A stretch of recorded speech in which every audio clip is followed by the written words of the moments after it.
Learning Amrita miss ആണ്. അപ്പൊ മക്കളെ, നമ്മുടെ അടിപൊളിയായിട്ട് മാത്സിൽ ഓരോ ചാപ്റ്റർ പഠിച്ചുകൊണ്ടിരിക്കുകയാണല്ലേ.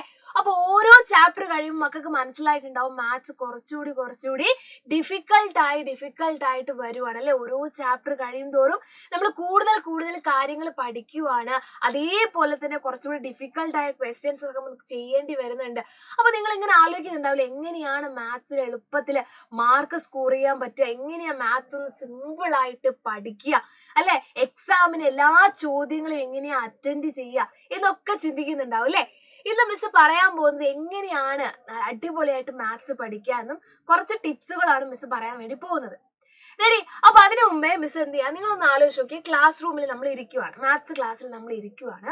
ടീച്ചർ ബോർഡിൽ ഒരു ക്വസ്റ്റ്യൻ എഴുതിയെന്ന് വിചാരിക്കാം. അപ്പൊ ഈ ക്വസ്റ്റ്യൻ എഴുതുന്ന സമയത്ത് ചില കുട്ടികൾ എന്ത് ചെയ്യും, പെട്ടെന്ന് ആൻസർ എഴുതിയിട്ട് കറക്റ്റ് ആൻസർ വിളിച്ചു പറയും. ചില കുട്ടികൾ ഇരുന്ന് എഴുതി ആലോചിച്ച് ആൻസർ കണ്ടുപിടിക്കും. ചിലവർക്ക് എന്ത് സംഭവിക്കും, ആൻസർ കിട്ടത്തില്ല.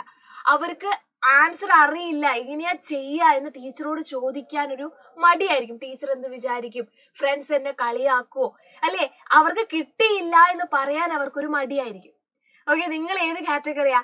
ഓക്കെ, എങ്ങനെയായാലും അത് നിങ്ങളുടെ തെറ്റല്ല. ഓക്കെ, അത് നിങ്ങളുടെ തെറ്റല്ല. മാത്സിന് ആൻസർ കിട്ടുന്നില്ല എന്ന് പറയുന്നത് നിങ്ങളുടെ തെറ്റല്ല. അത് നിങ്ങൾ പഠിക്കുന്ന രീതി ചെറുതായി ഒന്ന് മാറ്റിയാല് കൃത്യമായിട്ട് നിങ്ങൾക്ക് എന്ത് ചെയ്യാൻ പറ്റും, എല്ലാ ക്വസ്റ്റ്യന്റെ ആൻസർ ചെയ്യാൻ വേണ്ടി പറ്റും. അപ്പൊ നിങ്ങൾ ഇപ്പോഴും ചിന്തിച്ചു, ഇവര് ഭയങ്കര പഠിപ്പിസ്റ്റുകളാണ് അല്ലെ. ആദ്യം ആൻസർ അറിയുന്നവരെ നിങ്ങൾ നോക്കും, ഇവര് ഭയങ്കര പഠിപ്പിസ്റ്റുകളാണ് എന്ന് നമ്മൾ ചിന്തിക്കും. ആക്ച്വലി അവർ ചെയ്യുന്നത് പഠിപ്പിസ്റ്റ് ആയതുകൊണ്ടല്ല, അവർ മാത്സിനെ കുറച്ചുകൂടെ വേറെ രീതിയിലാണ് അവർ കാണുന്നത്. കുറച്ചുകൂടി എഫിഷ്യന്റ് ആയിട്ടാണ് അവര് കാര്യങ്ങൾ ചെയ്യുന്നത്. അത് നമുക്കും ചെയ്യാവുന്നതേ ഉള്ളൂ. ഇപ്പൊ ഇങ്ങനെ എഫിഷ്യന്റ് ആയി എന്ന് മിസ് പറഞ്ഞു അല്ലെ. എഫിഷ്യന്റ് ആവുക എന്ന് പറഞ്ഞു കഴിഞ്ഞാൽ നിങ്ങൾ വിചാരിക്കും, ഓക്കെ കുറെ ഇക്വേഷൻസ് ഫോർമുലകളൊക്കെ ഞാൻ പഠിക്കാം മിസ്സേ, ഇല്ലെ കുറെ കാര്യങ്ങൾ ഞാൻ ബൈഹാർട്ട് ചെയ്യാം, അപ്പൊ ഞാൻ കുറച്ചുകൂടി എഫിഷ്യന്റ് ആയിട്ട് എനിക്ക് കുറെ ക്വസ്റ്റ്യൻസ് പെട്ടെന്ന് ചെയ്യാൻ പറ്റും.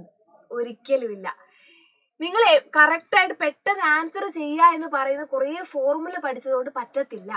നിങ്ങളൊന്ന് ആലോചിച്ച് നോക്കി, നിങ്ങൾ ഒരു ബിൽഡിംഗ് ഉണ്ടാക്കുകയാണെന്ന് വിചാരിക്കാം, നിങ്ങളൊരു കൺസ്ട്രക്ഷൻ വർക്ക് നടത്തുവാണെന്ന് വിചാരിക്കാം. ഈ കൺസ്ട്രക്ഷൻ വർക്ക് നടത്തുന്ന സമയത്ത് നിങ്ങളൊന്നും പഠിച്ചിട്ടൊന്നുമില്ല, നിങ്ങൾക്ക് ഒരു അറിവുമില്ല. പക്ഷെ നിങ്ങൾ എന്ത് ചെയ്യും, കുറേ ടൂൾസ് വാങ്ങി വെക്കും. കുറേ ടൂൾസ് ഉണ്ട്, നിങ്ങളുടെ കയ്യിൽ എല്ലാവിധ ടൂൾസും ഉണ്ട്, പക്ഷെ നിങ്ങൾക്ക് എന്ത് ചെയ്യണമെന്ന് അറിയില്ല. ഇതേപോലെയാണ് നിങ്ങൾ ഒരുപാട് ഇക്വേഷൻസ് പഠിച്ചു, കുറേ ഫോർമുലകൾ പഠിച്ചു, കുറേ തിയറംസും ഡെഫിനിഷൻസും ഒക്കെ പഠിച്ചു. പക്ഷെ ഇത് എവിടെ എപ്പോ ഉപയോഗിക്കണം എന്ന് നിങ്ങൾക്ക് അറിയില്ലെങ്കിൽ ഈ പഠിച്ചതിൽ കാര്യമുണ്ടോ? ഒരു കാര്യമില്ല. അപ്പൊ ഒരു കൺസ്ട്രക്ഷനില് കുറേ ടൂൾസ് വാങ്ങി വെച്ചു എന്ന് വിചാരിച്ചിട്ട് ഒരു കാര്യമില്ല. അതേപോലെ തന്നെ ഒരു മാത്സിന്റെ ക്വസ്റ്റ്യൻ ചെയ്യാൻ വേണ്ടി കുറേ ഫോർമുലകളും ഇക്വേഷൻസും ഡെഫിനിഷൻസും പ്രൂഫും ഇതൊന്നും പഠിച്ചിട്ട് കാര്യമില്ല അല്ലെ. പിന്നെ എന്താ അറിഞ്ഞിരിക്കേണ്ടേ? കുറേ തിയറി സാധനങ്ങളൊന്നും പഠിച്ചിട്ട് കാര്യമില്ല. പിന്നെ എന്താ അറിഞ്ഞിരിക്കേണ്ടേ? അറിഞ്ഞിരിക്കേണ്ടത് ബേസിക് ആയ കാര്യങ്ങളാണ്. അതായത് ബേസിക് ആയ കാര്യങ്ങൾ അറിഞ്ഞാലേ നമുക്ക് എന്ത് ചെയ്യാൻ പറ്റുള്ളൂ, ഏറ്റവും താഴെയുള്ള കുഞ്ഞു കാര്യങ്ങൾ അറിഞ്ഞാലേ നമുക്ക് എന്ത് ചെയ്യാൻ പറ്റുള്ളൂ, ഒരു മാത്സിലെ ക്വസ്റ്റ്യൻ ചെയ്യാൻ വേണ്ടി പറ്റുള്ളൂ. അപ്പൊ നിങ്ങൾ ആലോചിക്കും, മിസ്സേ അത് എങ്ങനെയാ ചെയ്യുക, എങ്ങനെയാ? ഏറ്റവും താഴെയുള്ള ഏറ്റവും കുഞ്ഞു കാര്യങ്ങളാണ് നമ്മൾ ആദ്യം പഠിച്ചു തുടങ്ങേണ്ടത്. അതിന് മിസ് ഒരു എക്സാമ്പിൾ കാണിച്ചു തരാം. ഓക്കെ, ഈ ഒരു എക്സാമ്പിൾ കണ്ടു കഴിഞ്ഞാൽ നിങ്ങൾ ചിന്തിക്കും, ശരിയാണല്ലേ. ഈ എക്സാമ്പിൾ കണ്ടാൽ നിങ്ങൾ വിചാരിക്കും, ഇങ്ങനെയാണല്ലേ ക്ലാസ്സിൽ ഏറ്റവും ആദ്യം ആൻസർ പറയുന്നവര് ആൻസർ ചെയ്യുന്നത്. Okay, learn from the basics. അതായത് നിങ്ങൾ കുഞ്ഞു ക്ലാസ്സിൽ പഠിച്ച കാര്യങ്ങൾ വെച്ചിട്ടാണ് നമ്മൾ ഓരോ ക്വസ്റ്റ്യനും ചെയ്യേണ്ടത്. ആദ്യം തന്നെ മിസ് ഒരു ക്വസ്റ്റ്യൻ കാണിക്കാം. ഇവിടെ നോക്കിയേ, ഈ ഒരു ക്വസ്റ്റ്യൻ കണ്ടോ നിങ്ങൾ, 1/2 + 2 2/2 1/2. ഈ ഒരു ചോദ്യം കിട്ടിയാല് എന്റെ കുട്ടികൾ എന്താ ചെയ്യാ, നിങ്ങൾ ഈ ചോദ്യം കിട്ടിയ ഓക്കെ ഇതൊരു മിക്സ്ഡ് ഫ്രാക്ഷൻ ആണ്, അതായത് മിശ്ര ഭിന്നം എന്ന് പറയും. ഓക്കെ, ഇതൊരു മിക്സ്ഡ് ഫ്രാക്ഷൻ ആണ്. ഇതിന് എന്ത് ചെയ്യണം, ഒരു വിഷമ ഭിന്നം അല്ലെങ്കിൽ ഒരു ഇംപ്രോപ്പർ ഫ്രാക്ഷനിലേക്ക് മാറ്റണം.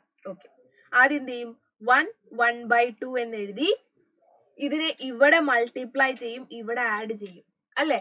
അപ്പൊ എന്ത് വന്നു, 2 × 1 2 + 1 3 3/2 എന്ന് വന്നു. റെഡി? അടുത്തതോ 2 1/2 നമ്മൾ എന്ത് ചെയ്യും, ഇവിടെ ഇൻറ്റു ചെയ്യും, ഇവിടെ ആഡ് ചെയ്യും. അപ്പൊ 2 × 2 എത്രയാ, 4 4 + 1 5 5/2 എന്ന് വന്നു. ഇതൊരു ക്വസ്റ്റിന്റെ എക്സാമ്പിൾ ആണ്. ഇതേപോലെ ഓരോ ക്വസ്റ്റിൻ നിങ്ങൾക്ക് എന്ത് ചെയ്യാൻ പറ്റും, സിമ്പിൾ ആയിട്ട് ചെയ്യാൻ വേണ്ടി പറ്റും. അപ്പൊ ഈ ഒരു ചോദ്യം കണ്ടു. ഇനി നമ്മൾ എന്ത് ചെയ്യും, 3/2 പ്ലസ് 5/2 ചെയ്യും. ഡിനോമിനേറ്ററുകൾ സെയിം ആണ് അല്ലെ, താഴെയുള്ള രണ്ട് നമ്പറുകൾ തുല്യമായതുകൊണ്ട് നമ്മൾ എന്ത് ചെയ്യും, അതിനെ അതേപോലെ എഴുതി മുകളിലെ നമ്പർ മാത്രം ആഡ് ചെയ്യും.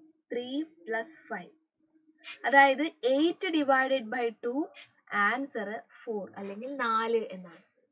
അപ്പൊ ഈ ഒരു ചോദ്യം ചെയ്യാൻ നിങ്ങൾ ഓർക്കും, ഓക്കെ ഇതൊക്കെ ഞങ്ങൾക്ക് അറിയാം മിസ്സേ, ഇത് ഞങ്ങൾക്ക് അറിയാം. എന്നാൽ ഈ ഒരു ചോദ്യം നമുക്ക് വേറെ രീതിയിൽ ചെയ്യാം.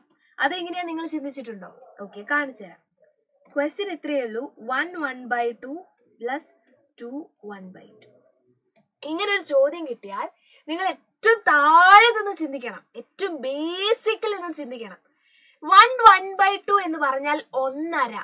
അതായത് നിങ്ങളുടെ കയ്യിൽ ഒരു കേക്കും, ഓക്കെ കാണിച്ചു തരാം, ഒരു ഫുൾ കേക്കും ഒരു അര കേക്കും ഉണ്ട് അല്ലേ.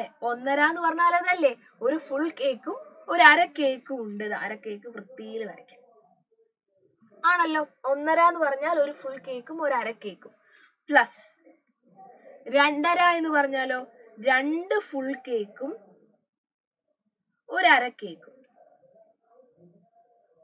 റെഡി? ഇപ്പൊ എണ്ണി നോക്കി എത്ര ഫുൾ കേക്കുകൾ ഉണ്ട്.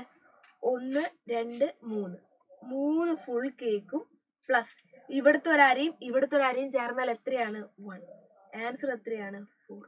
ഇത്രയേ ഉള്ളൂ, ഇത്രയേ ചെയ്യേണ്ടുള്ളൂ. നിങ്ങൾ ആലോചിച്ച് നോക്കിയേ, ഈ ഒരു ചോദ്യത്തിന് ഇത് നിങ്ങൾ ചോദിക്കും മിസ് ഇത് എല്ലാത്തിലും നടക്കുമെന്ന്. അങ്ങനല്ല മിസ് പറഞ്ഞത്. നിങ്ങൾക്ക് ഇനി ഏത് ചോദ്യം കിട്ടിയാലും അതിനെ എങ്ങനെ സിമ്പിൾ ആയിട്ട് ചെയ്യാം ഇത് നിങ്ങൾ ആലോചിക്കണം. ഒരിക്കലും അയ്യോ ഈ ചോദ്യം എനിക്ക് ചെയ്യാൻ പറ്റില്ല, ഇതിന് ആ ഇക്വേഷൻ വേണം, ഈ ഇക്വേഷൻ വേണം. നിങ്ങളിപ്പോ ആലോചിക്കുന്നുണ്ട് മിസ്സേ എനിക്ക് കൺവേർഷൻ ഒന്നും നടക്കില്ല, എനിക്ക് മിക്സ്ഡ് ഫ്രാക്ഷൻ ഇംപ്രോപ്പർ ആക്കാനും അല്ലെ മിശ്രഭിന്നത്തിനെ വിഷമഭിന്ന ആക്കാനും ഇങ്ങനത്തെ പരിപാടികളൊന്നും ഞങ്ങൾക്ക് നടക്കില്ല, ഇതൊന്നും ഓർമ്മ നിൽക്കില്ല. എടാ ഈ ക്വസ്റ്റ്യൻ ചെയ്യാൻ അതിന്റെ ആവശ്യമില്ല. ഇത് നിങ്ങൾക്കറിയാം, ഈ സാധനം നിങ്ങൾക്കറിയാം, നിങ്ങളുടെ ബ്രെയിനിൽ ഓൾറെഡി ഈ സാധനങ്ങൾ ഉണ്ട്. പക്ഷെ നിങ്ങൾ എന്ത് ചെയ്യുന്നില്ല, അത് ഉപയോഗിക്കുന്നില്ല. ഇതാ മിസ് പറഞ്ഞത്, ഇതെല്ലാം ടൂൾസ് ആണ്, പക്ഷെ വേണ്ടത് ഇത്രയേ ഉള്ളൂ. റൈറ്റ്? അപ്പൊ നിങ്ങൾ എന്ത് ചെയ്യണം, ഒരു ചോദ്യം ഇനി എത്ര ഡിഫിക്കൽട്ട് ആയ ചോദ്യം കിട്ടിയാലും ആ ചോദ്യത്തിന് എന്ത് ചെയ്യുക, കഷ്ണങ്ങളാക്കി മുറിക്കുക. ഓക്കെ, ഇതിന് എന്തൊക്കെ സാധനങ്ങൾ വേണം എന്ന് നോക്കുക, അത് മാത്രം കൊടുത്താൽ നിങ്ങൾക്ക് ഉത്തരം കിട്ടും. അപ്പൊ എന്ത് ചെയ്യാ, ഇന്ന് മുതല് ഒരു ചോദ്യം ലീവ് ചെയ്യാതെ എത്രത്തോളം ചോദ്യം ചെയ്യാൻ പറ്റുമോ അത്രത്തോളം ചോദ്യങ്ങൾ എടുത്ത് ചെയ്യുക. ഓരോ ചോദ്യത്തിലെയും ഇതേപോലെ കുഞ്ഞതാക്കി ട്രൈ ചെയ്ത് നോക്കുക സോൾവ് ചെയ്യാൻ വേണ്ടി. അതായത് മാത്സിനെ വേറൊരു സൈഡിൽ നിന്ന് നോക്കി കാണുക. ട്രൈ ചെയ്ത് നോക്കുക, എന്തായാലും എഫക്റ്റീവ് ആവും. ഇതേപോലെയുള്ള സ്റ്റഡിയും ടിപ്സും ആയിട്ട് മിസ് ഇനിയും വരും. Thank you students, thank you so much for your valuable time. Have a great day. By.